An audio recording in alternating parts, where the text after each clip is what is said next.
Ilmu sharaf formulasinya fu'lan. Bentuk sirah mubalaghah, superlatif dari kata qaruba. Qaruba artinya dekat. Qarib artinya mendekat. Kurban sangat dekat. Banyak kedekatannya. Jadi kalau Anda, sedang punya persoalan dalam kehidupan, ingin mendapatkan solusi, maka Allah kemudian menarik kita. Ayo, lakukan amalan-amalan yang mendekatkan diri Anda kepada Allah Subhanahu wa taala. Saya berikan logika begini. Tahan. Lihat sini sebentar. Anda punya masalah dengan handphone. Maka Anda mau pergi kemana untuk memperbaikinya? Tukang handphone. Anda punya masalah dengan mobil, pergi kemana? Bengkel mobil. Anda punya masalah dengan TV, pergi kemana? Tukang TV, tukang servis. Baik, yang tahu persoalannya, Anda datang ke situ. Sekarang yang mau saya tanyakan, Anda dekat dengan tukang bengkel. Dekat hubungannya. Baik gitu. Begitu Anda punya masalah di mobil, yang saya ingin tanyakan, mohon maaf, begitu Anda kontak dia diterima nggak? Kontak nih, saya punya masalah di mobil, bisa nggak bantu? Diterima nggak? Diterima. Bahkan jangankan pergi, dia bilang biar orang saya aja yang datang ke situ. Yang hebat, belum Anda tanya, dia sudah bilang, nanti kalau mobil ada masalah, nggak usah ke bengkel lain, saya aja ya. Mau bayar, ditolak, saking dekatnya Anda dengan orang itu. Sekarang kan yang punya solusi Allah, yang punya rizki Allah, yang punya ilmu Allah, yang punya segalanya Allah. Nah Allah kasih kepada kita kunci. Kalau ente punya masalah, banyak persoalan, kata Allah dekati saya. Saya yang punya segalanya. Idhkar wabak kurbana. Nih rumus pertama. Sejak manusia pertama turun ke bumi, lahir keturunan, punya masalah. Hal pertama yang disampaikan oleh Allah, dekati Allah Subhanahu wa ta'ala. Maka saya yang punya segala solusinya. Makanya ketika Allah kemudian mengatakan dekati saya, Anda bertanya, ya Allah bagaimana cara saya mendekatimu? Allah katakan tingkatkan takwamu. Begitu Anda tingkatkan takwa, kedekatan dengan Allah, maka semua persoalan akan diurai oleh Allah Subhanahu wa taala. Quran surah 65 At-Talaq, akhir ayat kedua, di awal ayat ketiga. Wa may yattaqillaha yaj'al lahu makhraja. Siapa yang bisa meningkatkan takwanya kepada Allah? Lihat formulasinya. Bentuknya menggunakan fi'il mudhari. Awas, present, continuous, future. Sekarang bertakwa, nanti bertakwa, selanjutnya bertakwa. Setiap kamu tingkatkan takwa, yaj'al lahu makhraja. Maka setiap kesulitan yang kamu alami, aku akan berikan jalan keluar. Makanya orang-orang yang dekat dengan Allah bukan nggak punya masalah, sebelum mengalami masalah sudah diringankan oleh Allah masalahnya, seakan-akan dia tidak punya kesulitan dalam kehidupannya. Rizki, teruskan ayatnya, wa yarzuqhu min haitsu la yahtasib. Dicek teman-teman, kalau Anda punya kesulitan yang tidak tuntas, mungkin bukan Anda kurang hebat, bukan kurang kaya, Anda kurang takwa. Itu poinnya. Idh qarraba qurbanan fataqabbala min ahadihima wa lam yutaqabbal min al-akhar. Nah, lawan dari takwa, takwa disebutkan 115 kali dalam Al-Qur'an. Turunannya amal saleh. Ya, jadi kalau Anda bertanya bagaimana cara bertakwa, turunannya amal saleh. Salat itu takwa. Karena itu ketika kalimat takwa disebutkan pertama di Quran, Al-Baqarah ayat kedua, amalannya salat. Ayat ketiganya, dzalikal kitabu la hudal lil. Siapa muttaqin itu? Ayat 3-nya. Alladzina yu'minuna bil ghaib wa yuqimunas. Orang takwa itu salat. Jadi salat bagian dari takwa. Puasa itu takwa. Makanya ketika orang puasa tujuannya meningkatkan takwa. Al-Baqarah ayat 183. Ya ayyuhalladzina amanu kutiba alaikumus kama kutiba alal ladzina min. Apa tujuannya? La'allakum tattaqun. Orang haji muaranya takwa. Al-Baqarah ayat 197, paling kanan sebelah atas. Al-hajju ashhurum ma'lumat, faman farada fihinna al-hajj fala rafatha wala fusuqa wala jidala fil hajj wa ma taf'alu min khairin ya'lamuhu Allah wa tazawwadu fa inna khairaz zadi taqwa. Takwa. Anda berhaji meningkatkan takwa, Anda salat meningkatkan takwa, Anda puasa meningkatkan takwa, baca Quran meningkatkan takwa. Jadi kalau Anda punya masalah, tingkatkan ini, maka Allah akan urai segala kesulitannya. Minimal Allah tanamkan ketenangan dalam jiwa Anda. Ya, jadi coba deh ibu misalnya antum ikhwan sedang punya masalah nih. Ya, begitu ada persoalan, ambil wudu, sholat. Datang ke masjid, tahiyatul masjid. Atau di rumah misalnya sholat wudu, minta sama Allah. Begitu antum selesai sholat, minimal hati akan tenang. Gak percaya silahkan. Walaupun masalah seketika belum tuntas, tapi hati Anda tenang. Makanya orang-orang beriman dari sejak dulu, bahkan para nabi sebelumnya, itu sholatnya luar biasa. Antum kenal Nabi Zakaria? Kenal. Luar biasa. Cuman di Lampung yang kenal Nabi Zakaria. Orang Mesir aja gak kenal. Nabi Zakaria punya masalah. Nikah dengan istrinya. Fisik sudah sepuh. Rambut memutih. Fisiknya letih, istrinya divonis secara klinis menopause dan mandul. Mustahil punya keturunan. Apa yang beliau kerjakan? Sholat. Begitu sholat minta sama Allah. Diabadikan di Quran surah ketiga Ali Imran ayat 38-39. Paling kanan sebelah atas. Hunalika da'a Zakaria rabbah. Di mihrab itu Nabi Zakaria bermohon kepada Rabbnya. Qala rabbi habli min ladunka dzurriyyatan thayyibah. Innaka sami'ud du'a. Ya Allah, mereka mengatakan aku gak mungkin punya keturunan. Mereka katakan aku punya keterbatasan. Maka aku mohon kepadamu yang tidak punya batas. Tunjukkan kepada mereka ya Allah, bahwa engkau Tuhan yang tidak punya batas. Engkau pasti mendengar doa saya. Kalau pada yang maha mendengar saja tidak mengabulkan, lantas kepada siapa lagi saya mesti memohon? Disebut semua turunan doa. Apa yang terjadi? Tiba-tiba belum selesai sholatnya, masih berdiri. Belum salam. Masih berdiri disebut qaimun. Sedang sholat disebut yusolli, belum salam. Turun ayat 39, baca teruskan. Fanadathul malaikatu wa huwa qaimun yusolli fil mihrab. Turun malaikat, sedangkan beliau masih berdiri dalam sholatnya. Belum selesai sholat. Menyampaikan kepada beliau, Annallaha yubashshiruka biyahya. Allah kasih kabar gembira, istrimu akan mengandung, punya anak namanya langsung dari Allah Yahya. Seakar dengan kata Al-Hayyu, artinya hidup. Yang mustahil kata manusia, lahir dari rahim seorang perempuan yang monofos dan mandul bayi yang hidup. Kata Allah, gak ada yang mustahil bagi saya. Lahir, hidup dia. Salat. Nabi Ismail, salat. Quran surah 19 ayat 55. Nabi Isa, salat. Quran surah 19 ayat 31-33. Nabi Musa, salat. Quran surah 20 ayat ke-14. Salat. Jadi ketika Anda diminta sholat, Allah nggak butuh dengan sholat Anda. Anda sujud tidak akan pernah menurunkan status Allah sebagai Tuhan. Tidak sujud nggak turun status. Yang butuh kita. Makanya ketika kita sholat semuanya doa. Para ulama mengatakan as-sholatu hiya doa. Sholat itu doa. Dari mulai takbir sudah berdoa. Allahu Akbar, Allahumma ba'id, doa. Wajjahtu, doa. Ruku, doa. Subhana rabbiyal azim bihamdi subhanakallahumma bihamdika Allahumma ighfirli, doa. Duduk di antara dua sujud, doa. Rabbighfirli warhamni wajburni, dan seterusnya, doa. Tahiyat, doa. Semua doa. Pertanyaan saya, dari semua salat yang ditunaikan, berapa doa yang terkabul? Dudukkan minta, warzuqni. Ya Allah berikan saya rizki. Maghrib minta 3 kali, Isya 4 kali, udah 7 kali minta tuh. Habis salat masih minta juga, ya Allah berikan saya rizki. Yang tadi apa? Yang tadi warzuqni. Oh. Nah, lawan dari takwa itu nafsu namanya, nafsu. Nafsu ini disebutkan juga sama 115 kali dalam Al-Quran. Tuh. Takwa mendorong pada kebaikan, nafsu mendorong pada keburukan. Celakanya, teman-teman sekalian, lihat baik-baik. Celakanya nafsu inilah kemudian yang dimanfaatkan oleh satu makhluk untuk mendorong melakukan perbuatan dosa besar. Awas, nafsu punya kecenderungan berbuat buruk. Dari mana taunya? Quran surah 12 ayat 53. Wa ma ubarni'u nafsi, paling kiri sebelah atas. Innan nafsa la ammaratun bisu. Awas, innan nafsa la ammaratun bisu. Aku nggak bisa menganggap diriku suci karena punya nafsu, sedangkan nafsu mendorong pada keburukan. Nafsu mendorong pada keburukan. Nafsu mendorong pada keburukan. Itu perbuatannya sudah jadi. Kalau terdorong untuk berbuat itu disebut dengan sayyi. Jamaknya disebut dengan sayyiat. Apa sumber keburukan? Nafsu. Lawannya apa? Takwa.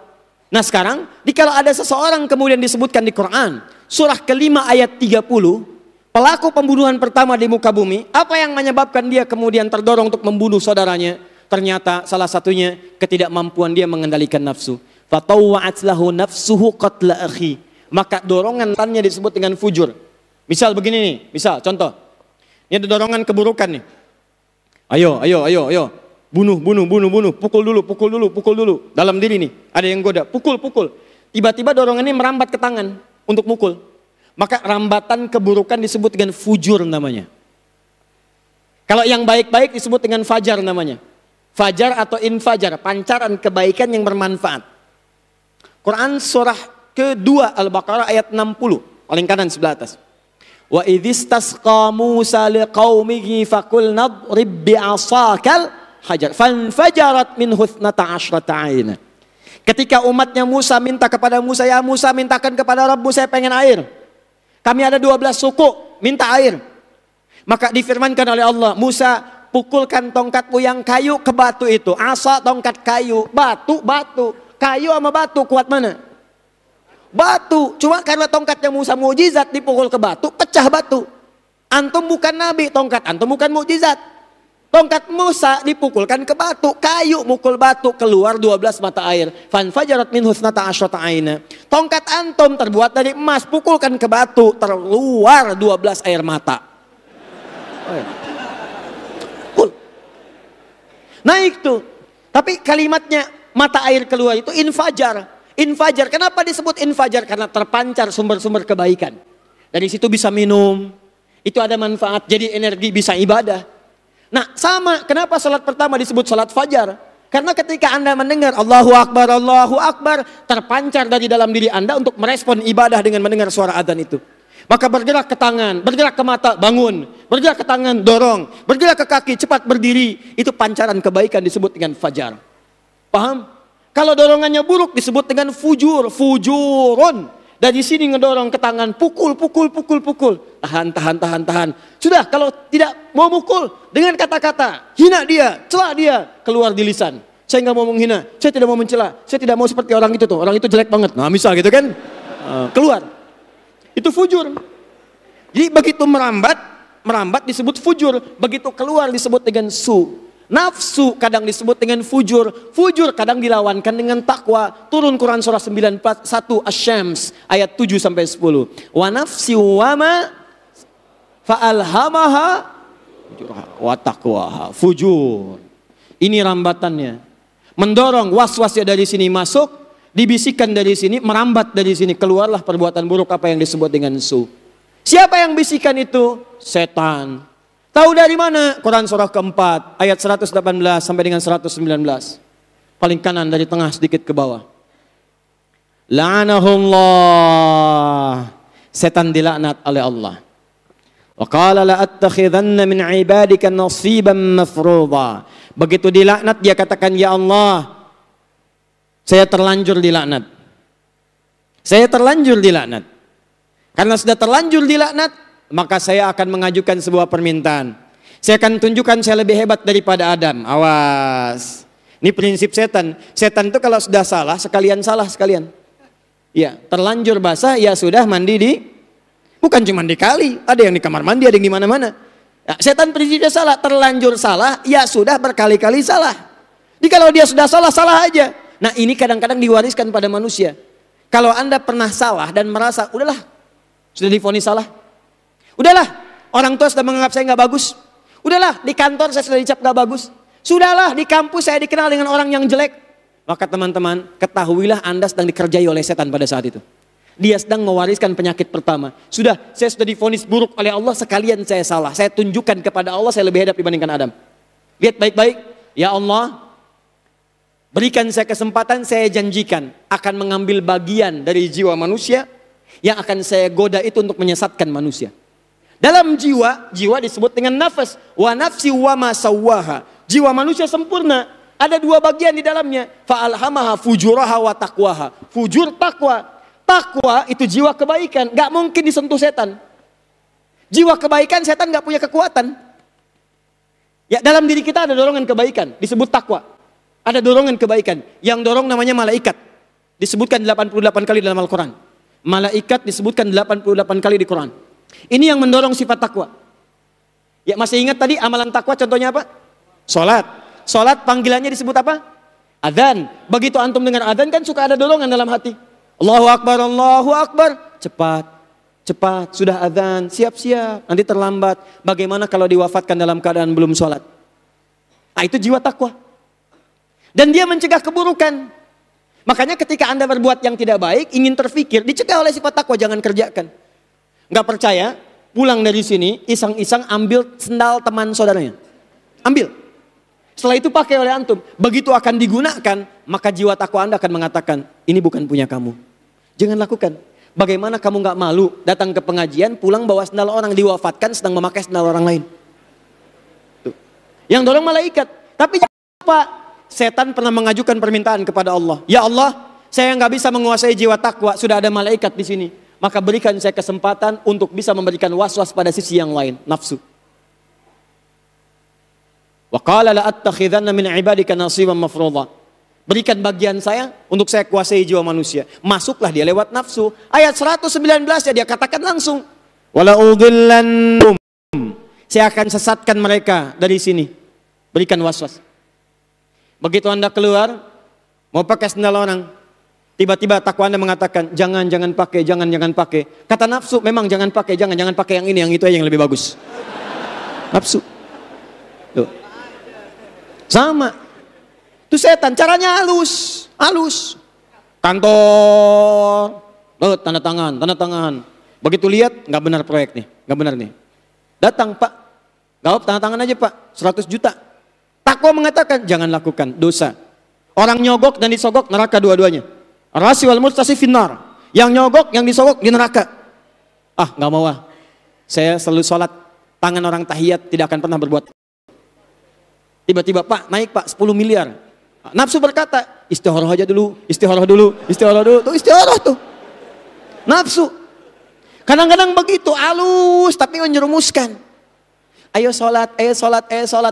Begitu nyampe masjid, tunjukkan sama dia. Kamu pun bisa berbuat seperti dia ke masjid. Ayo foto dulu aja, ceklik, tunjukkan. Saya pun bisa ke masjid, hilang pahala.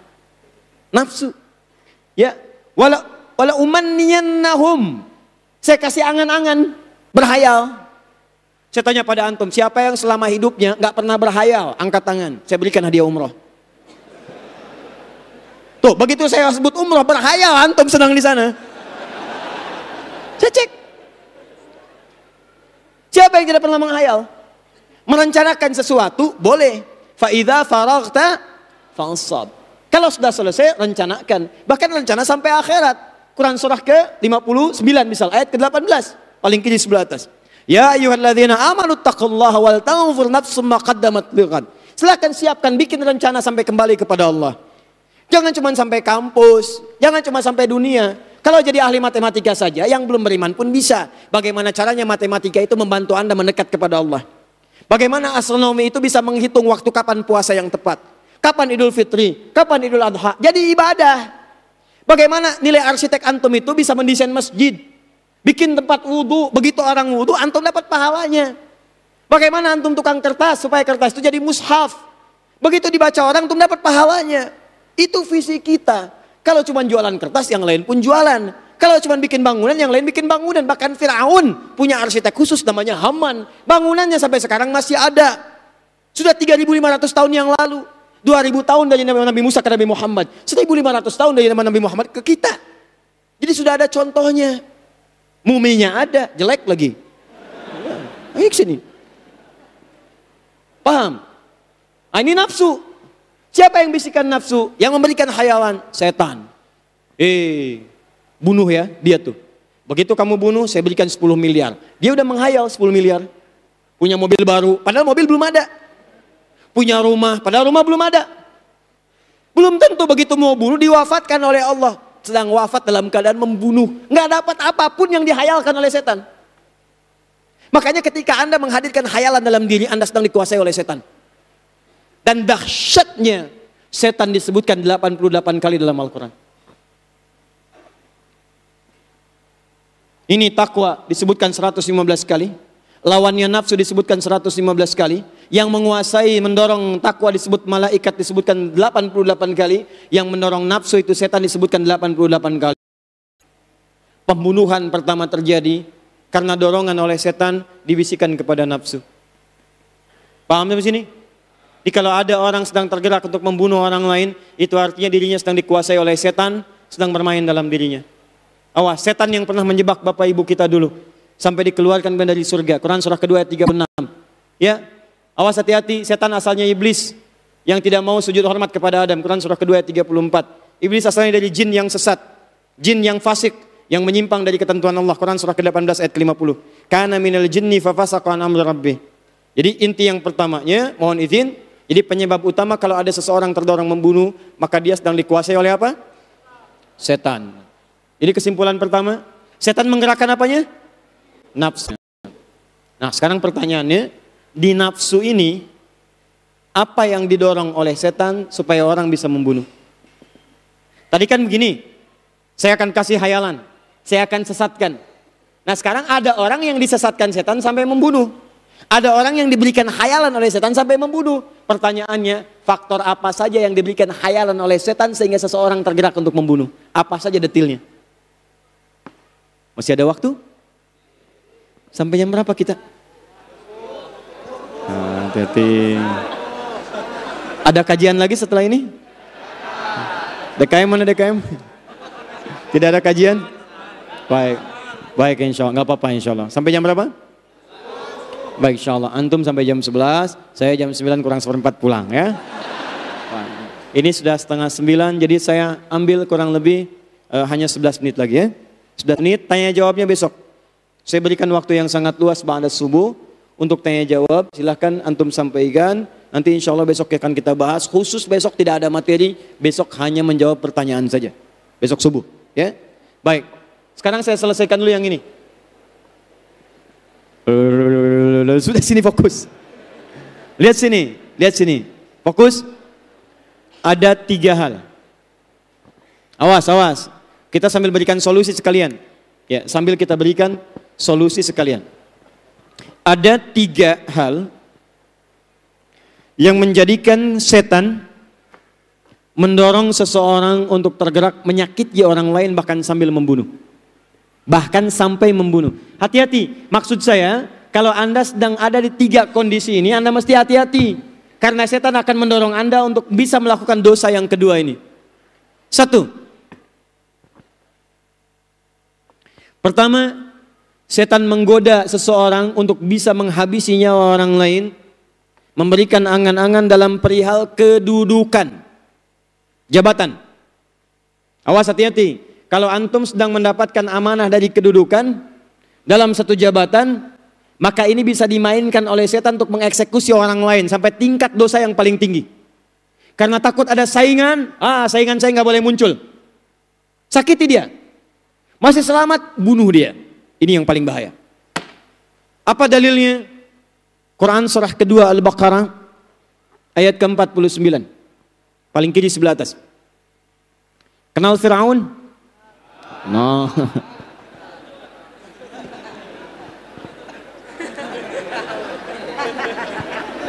Masya Allah. Dari sekian hamba Allah di sini, ini yang kenal Fir'aun.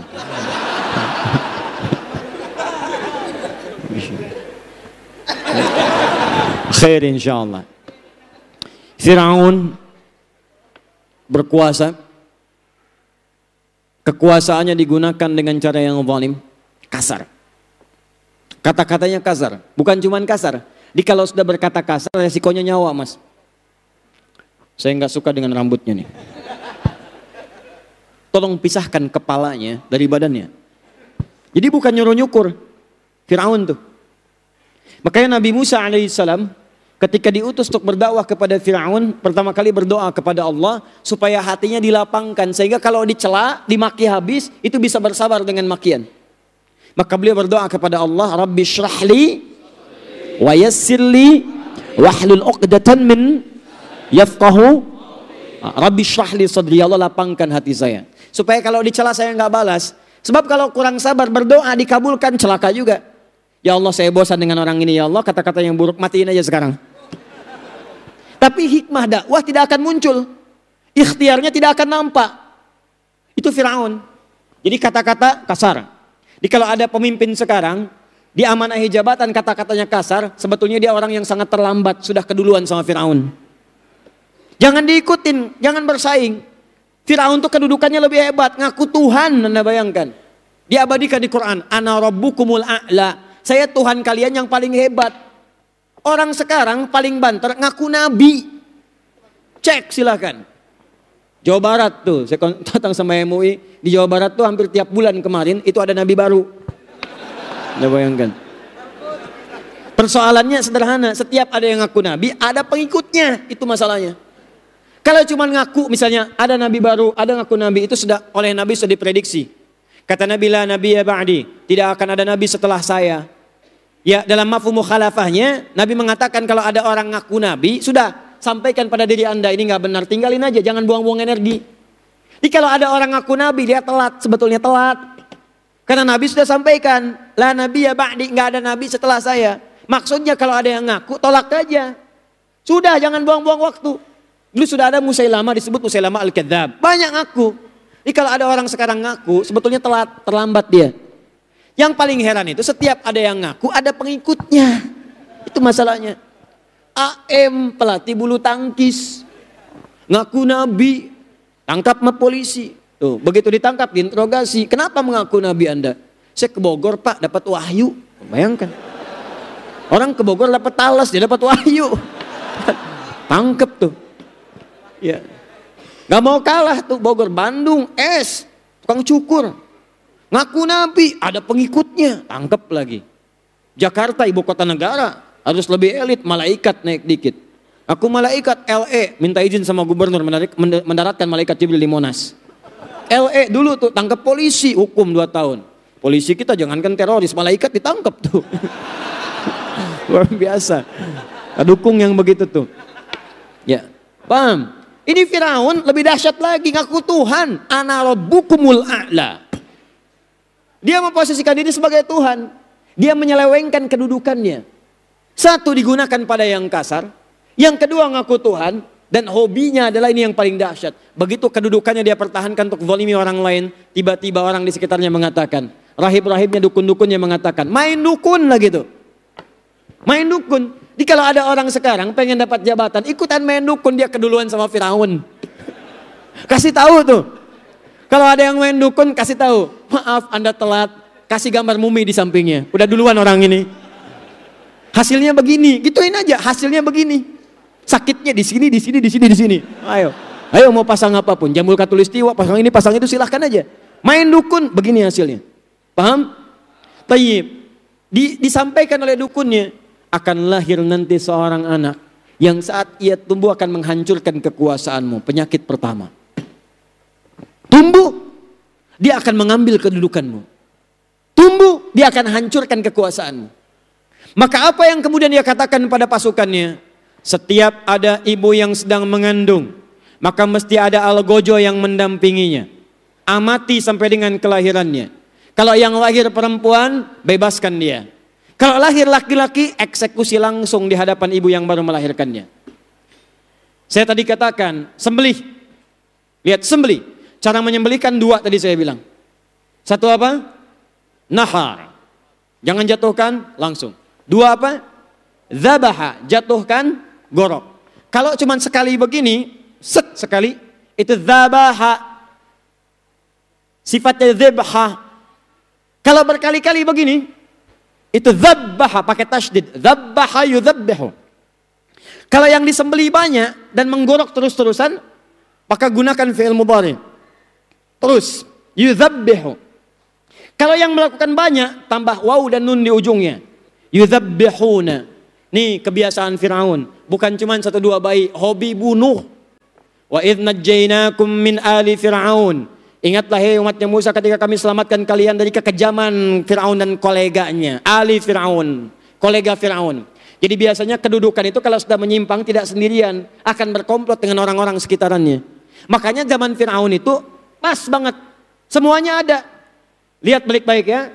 Baik, pengusaha yang menyokong kedudukan jeleknya ada. Awas, pemimpin yang zalim seringkali disokong oleh pengusaha yang gelap. Pengusaha gelap. Siapa pengusaha di zamannya? Qarun. Ada Qarun semasa dengan Firaun. Inna Qaruna kana min qaumi Musa. Quran surah 28 ayat 76. Qarun itu kaumnya Musa, hidup zaman Firaun. Selalu ada tokoh intelektual di belakangnya. Ini yang mengatur nih. Kamu begini, bikin ini, bikin itu. Ada namanya Haman. Haman yang bikin piramid tuh, bikin arsitek dan sebagainya. Selalu ada itu. Bahkan ada orang yang dianggap tokoh spiritual untuk memberikan dorongan-dorongan. Dukun. Selalu begitu. Di belakang orang-orang yang zalim selalu ada sokongan harta dari orang-orang yang gelap dan didesain oleh intelektual yang keblinger dan menyimpang dari ketentuan yang benar. Ini sudah ada contohnya. Makanya nanti orang-orang yang diberikan amanah oleh Allah dengan kedudukan, kenapa diungkit kisah-kisah ini? Bukan untuk jadi dongeng, tapi jadi pedoman dalam kehidupan. Kekuasaan yang digunakan pada satu penyimpangan, maka hakikatnya akan menjerumuskan pada kehancuran pemiliknya. Quran surah ketiga ayat 26. Qulillahumma malikal tu'til mulka man wa tanzi'ul mulka mimman wa tu'izzu man wa tudhillu man biyadikal innaka ala. Jadi kedudukan itu cuma dua pilihannya, izzah atau zillah. Izzah dapatkan dengan kedudukan, kehormatan yang hebat di sisi Allah, dan gunakan kedudukan untuk beribadah dan memberikan maslahat dalam kehidupan. Bikin proyek yang baik, berikan maslahat pada umat, jadikan ibadah izzah. Tapi kalau Anda simpangkan zillah. Contoh Fir'aun. Nah, Fir'aun ketika dikatakan kepadanya oleh dukunnya, akan lahir seorang bayi yang dengan itu saat tumbuh dia akan menghancurkan kedudukanmu. Maka kata Fir'aun dikatakan, lihat, setiap ibu yang mengandung dampingi. Kalau lahir, Allah. Lahir perempuan, wa yastahyuna nisa'akum, bebasin. Tapi kalau lahir laki-laki, yudzabbihun. Zabaha, jatuhkan sekali, sembeli. Yudzabbihu, gorok berkali-kali. Yudzabbihuna, banyak yang gorok. Di Algojo disebar di seantero negeri. Begitu lahir laki-laki, banting di hadapan ibu yang baru melahirkannya, banting ke bawah, gorok berkali-kali. Kasih tahu. Beli pelajaran pada ibu-ibu yang lain supaya tidak melahirkan laki-laki. Gimana caranya? Tuh, bunuh.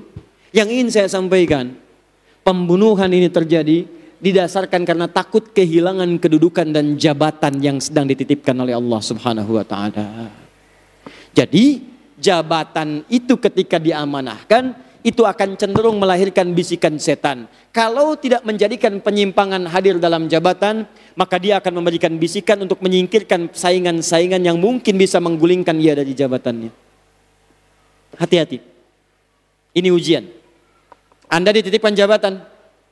Awas jangan dikira, tapi Ustadz saya kan cuma ketua DKM. Oh, di masjid ada setan masjid. Hati-hati. Tugas pertamanya bukan godain jamaah, godain DKM. Ada 9 jenis setan yang populer. Setan rumah ada, namanya dasim. Begitu masuk Anda tidak ucapkan salam, Anda masuk tidak mengucapkan assalamualaikum, maka ia berkata pada temannya, kita punya tempat menetap di sini. Makanya jangan heran begitu masuk rumah malam-malam gak enak keluar. Biasanya bolak-balik biasa-biasa, malam-malam mau tahajud begitu keluar, hati-hati, baju putih, rambut gondrong, muka jelek, ada di meja makan. Meong, ini kan keluar. Tuh balik lagi. Tuh, dasim. Wudu, baru wudu belum ke masjid, ada setan namanya walhan. Godain orang wudu. Makanya nanti ada orang wudu suka dibuat ragu-ragu, udah wudu belum, walhan. Hati-hati. Ada setan kantor, ada setan mall bu, ada. Itu yang bikin ibu sering kali kepikiran nyampe rumah masih diingat tas yang di mall. Papa tahu nggak Pak? Ada tas bagus banget tadi Pak di mall. Mama nggak kesempatan beli Pak. Setan mall ikut ke rumah. Ma, yang penting itu tas fungsinya. Uang ada dan mengantarkan kita ke akhirat. Papa lebih senang kalau tas yang Papa berikan walaupun sederhana, tapi menjadi saksi cinta kita yang mengantarkan ke surga. Masya Allah. Catat. Tuh. Oh iya juga Pak ya. Aduh maafkan Mama Pak. Insya Allah kita ke surga dengan tas itu Pak. Tapi kalau pakai tas yang di mall juga ke surga juga kok Pak. Itu berarti setannya masih ada. Oh. Hati-hati, banyak. Setan masjid ada, godain DKM masjid.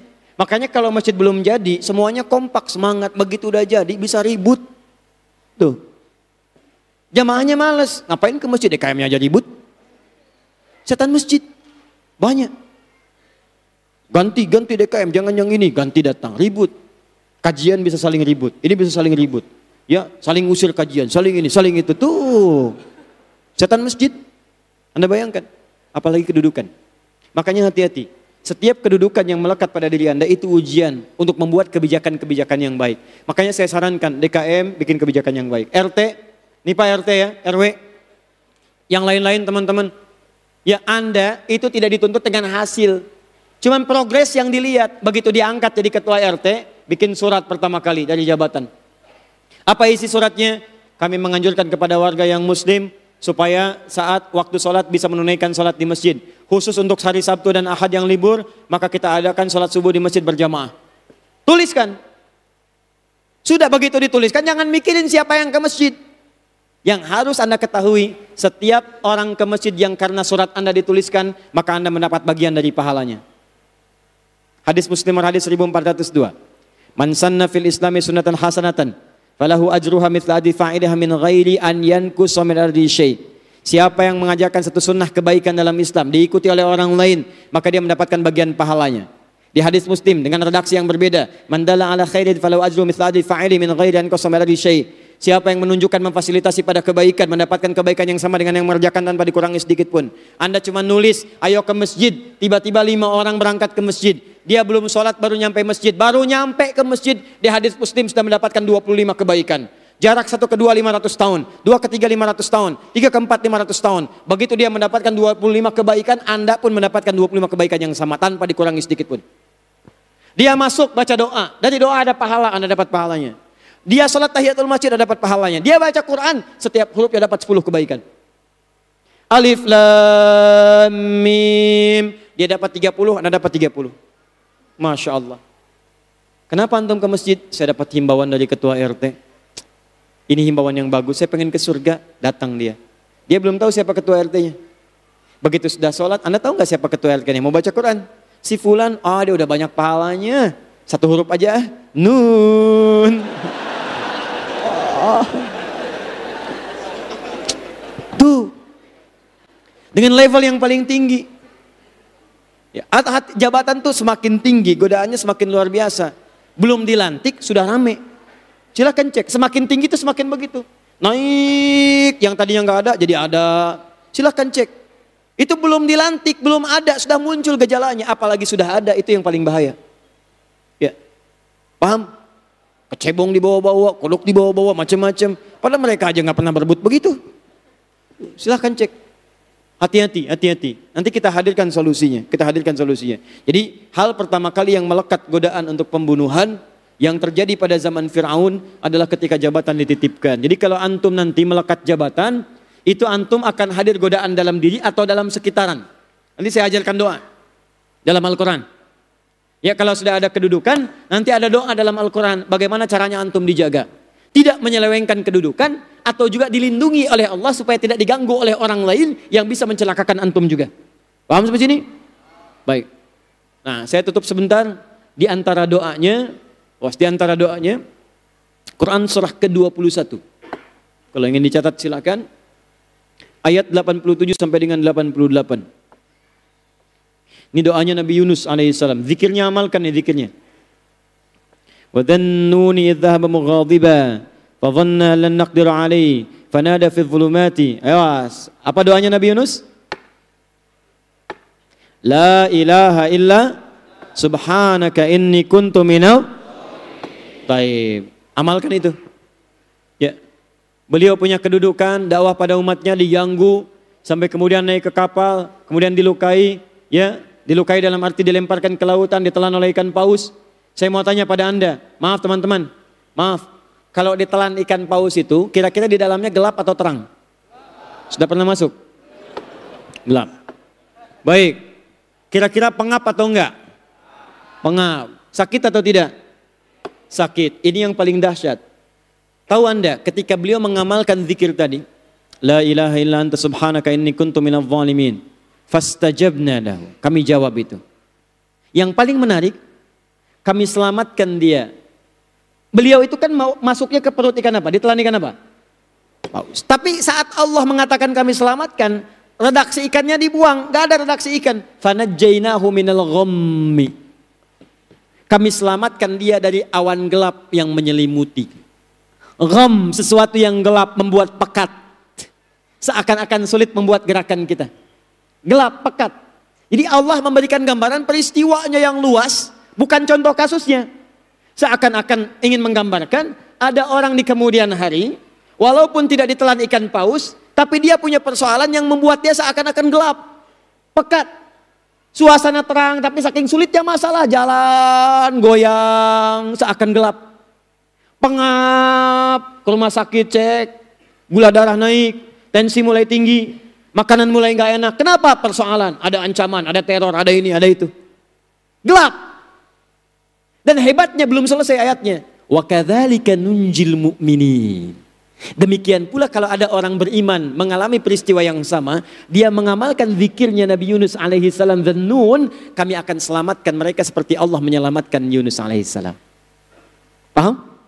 Amalkan zikir ini, bangun setelah tahajud, yang dititipkan jabatan. Jangan tinggalkan tahajud. Makanya orang-orang dulu nggak pernah lepas dari tahajud. Buka kitabnya misalnya Al-Imam An-Nawawi, saya sering katakan At-Tibyan fi Adab Hamalatil Quran.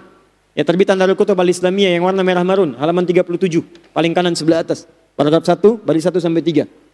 Sebutkan Utsman bin Affan radhiyallahu taala anhu, Abdurrahman bin Auf, Tamim Ad-Dari, sahabat-sahabat mulia, Al-Imam Asy-Syafi'i sebelumnya, itu Masya Allah tidak pernah meninggalkan tahajud, bahkan rata-rata di antara mereka khatam Al-Quran dalam tahajudnya.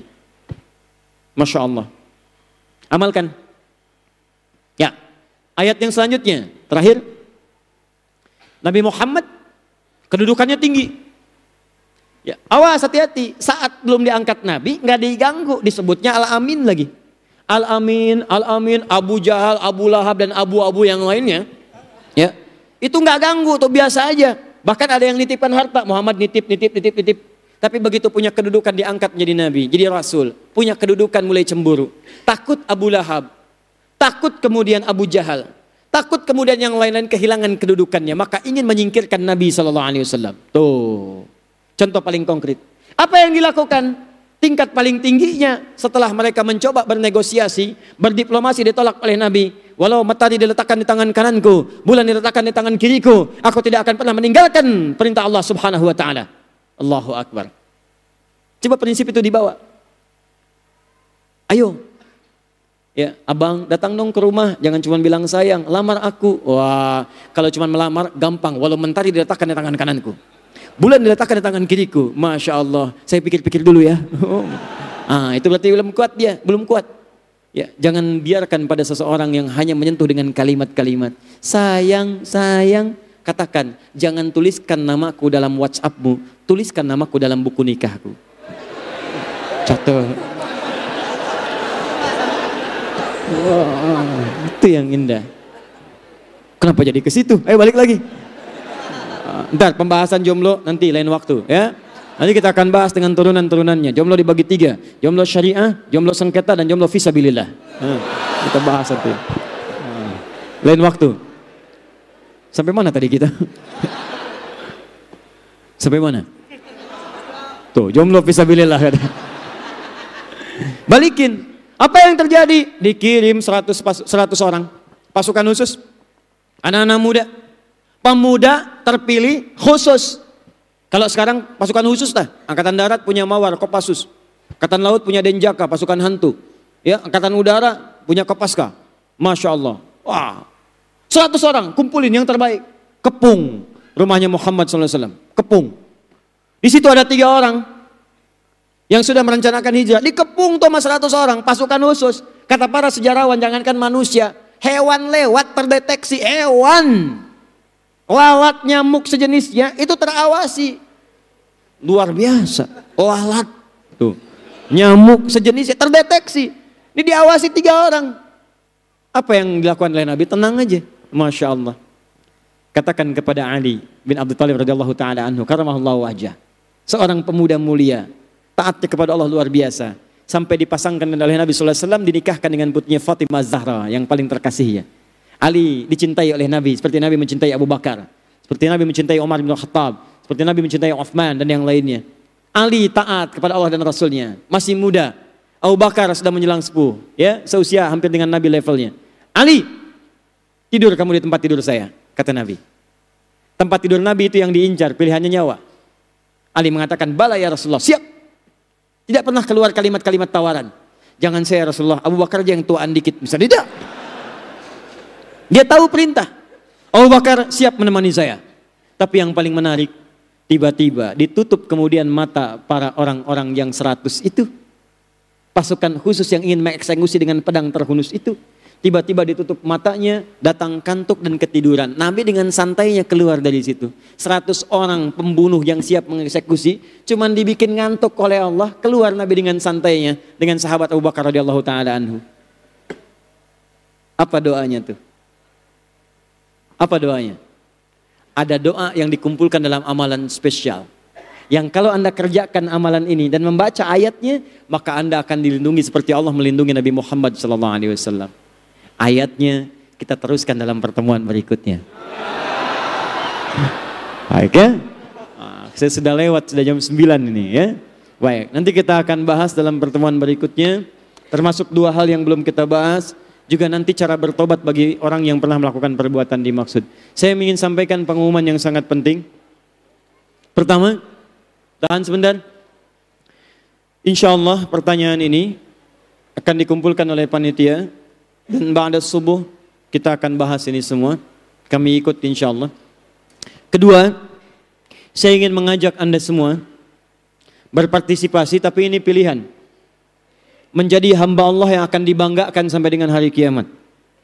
Insya Allah di bulan ini kami akan merilis satu program yang sangat penting, yaitu program Syiar Al-Quran. Program Syiar Al-Quran ini insya Allah tempatnya sedang disiapkan. Untuk gedungnya nanti kami siapkan gedung dakwah kiainya.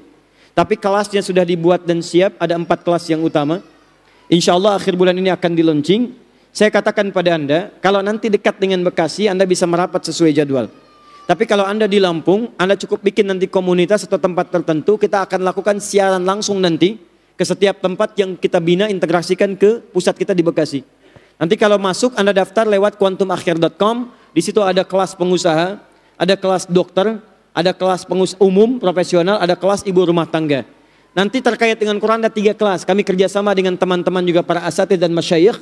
Kelas untuk membebaskan buta huruf Quran, untuk baca dengan tajwid.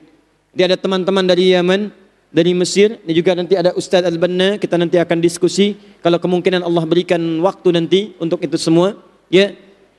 Yang kedua, ada kelas memahami Al-Quran. Dan yang ketiga, kelas menghafal Al-Quran, yang insya Allah dengan hafalan itu akan kita amalkan dalam kehidupan. Itu pilihan antum. Nanti insya Allah kita infokan. Dalam info itu nanti kita akan berikrar bersama-sama. Dan langsung dibagi kelas, langsung diberikan modul dan diktatnya. 3, yang terakhir. Teman-teman sekalian, saya mohon maaf. Ya, sekali lagi, kalau ada taklim sampai malam ini, hal-hal yang tidak tepat yang saya sampaikan, Anda boleh sampaikan untuk saya koreksi. Di bulan ini saya ingin memperbaiki diri. Jika ada sesuatu yang memang saya rasakan salah, itu mutlak kesalahan saya. Tolong tinggalkan itu, ambil pendapat ustadz lain yang lebih baik. Saya minta maaf kepada Anda sekalian dan semoga Anda berkenan memaafkan kami. Kalau ada janji-janji yang pernah saya sampaikan, belum kami tepati, tolong segera sampaikan supaya kami bisa tepati dan dieksekusi sesuai dengan apa yang telah kami sampaikan. Dan hari ini saya sampaikan, semua dan segala hal yang terkait dengan kami dalam kehidupan, kalau pernah berbuat salah, maka saya katakan hari ini saya bebaskan siapapun dan saya tidak pernah merasakan ada salah dan saya maafkan segala hal yang terkait dengan kesalahan-kesalahan yang terjadi. Semoga Allah muliakan kita. Cita-cita terbesar kita adalah masuk surga bergandengan tangan dan berjumpa dengan Rasulullah sallallahu alaihi wasallam.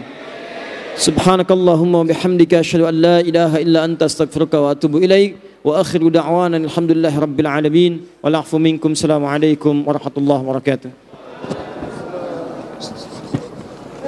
Ya Allah. Aduh mama saya.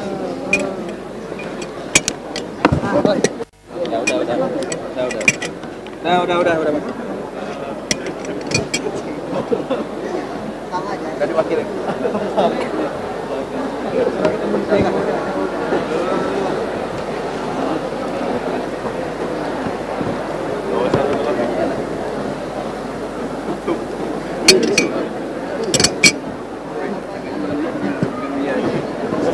Assalamualaikum. Viral. Viral.